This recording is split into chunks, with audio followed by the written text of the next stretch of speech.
Chicken sandwich खा खा के तो हम बोर हो चुके हैं। आज हम बनाएंगे बीफ सैंडविचेस जो है मैक्सिकन स्टाइल में। आप इनको पिटा ब्रेड में फिल करें या आप इसके बर्गर बनाएं, ये हर तरह से बहुत मज़ेदार लगती है और बहुत ही आसानी से बिना किसी मेहनत के जल्दी तैयार हो जाती है। चलिए स्टार्ट करते हैं रेसिपी। बिस्मिल्लाहिर्रहमानिर्रहीम। सबसे पहले जिस पैन पतीली में आपको पकाना है उसमें 1/4 कप ऑयल ऐड करें और उसमें ऐड करेंगे हम गोश्त। मीट ऐड किया है मैंने 600 ग्राम। दोनों तरफ से इसको हल्का सा फ्राई करेंगे मीडियम आंच पे। फ़ौरन ही इसका कलर चेंज हो जाएगा। गोश्त को धो के और सुखा के मैंने ऐड किया है, पानी के साथ ऐड नहीं किया है मैंने। गोश्त के पीस बड़े लिए मैंने और उसकी वजह ये है कि जब हम इसको श्रेड करेंगे तो इसके पीसेस अगर बड़े बड़े होंगे तो श्रेड करने से इसमें लुक एक बहुत प्यारा आएगा।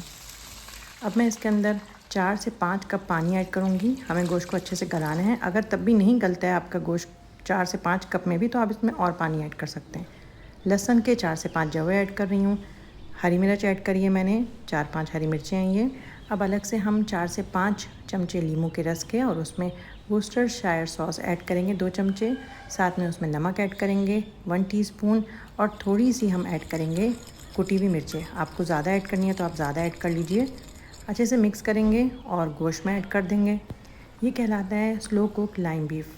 अब आप इसको slow cook lime beef sandwiches इसके बनाइए या फिर आप इसका कुछ भी बनाइए। खैर, इसके अंदर हमने पानी ऐड कर दिया है। लीमू का जो हमने मिक्सचर बनाया था वो ऐड कर दिया और इसको ढक के हल्की आंच पे पकने देंगे। इतना पकाएंगे कि इसका पानी खुशक होने लगे और गोश्त हमारा गल जाए। थोड़ी थोड़ी देर में चेक ज़रूर करिएगा कहीं ऐसा ना हो गोश्त लगने लग जाए।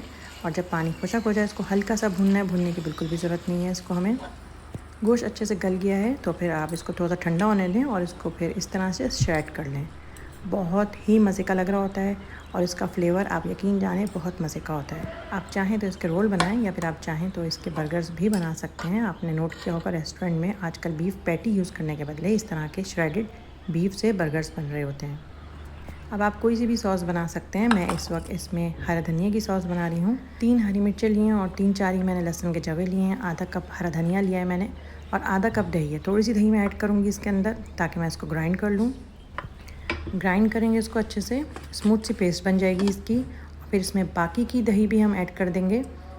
एक्स्ट्रा दही नहीं ली मैंने, ये वही आधा कप दही है जो थोड़ी सी मैंने पहले हरे धनिया के साथ ऐड करके ग्राइंड कर ली और थोड़ी सी बच गई थी। अब इसमें मैं नमक ऐड कर रही हूँ और मायोनीज़ ऐड कर रही हूँ ताकि इसमें हमें ऐड नहीं करने पड़े जब हम बर्गर बनाएं या सैंडविच बनाएं। तो इसी में हमारी बहुत ही मज़ेदार सी सॉस हमारी रेडी हो जाएगी मायोनीज़ ऐड करने के बाद। आप चाहें तो इसमें थोड़ी सी क्रीम ऐड कर सकते हैं लेकिन उसकी कोई ख़ास ज़रूरत नहीं है।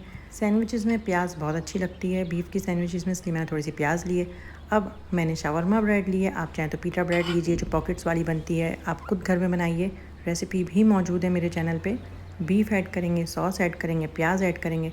थोड़ा सा आप चाहें तो इसको ग्रिल कर लें। मैं इसको पैन में थोड़ा सा ऑयल लगा के सेक लूँगी। बच्चे अगर गोश्त खाने में तंग करते हैं तो इस तरह से आप उनको सैंडविच बना के दीजिए, उनको बहुत पसंद आएगी।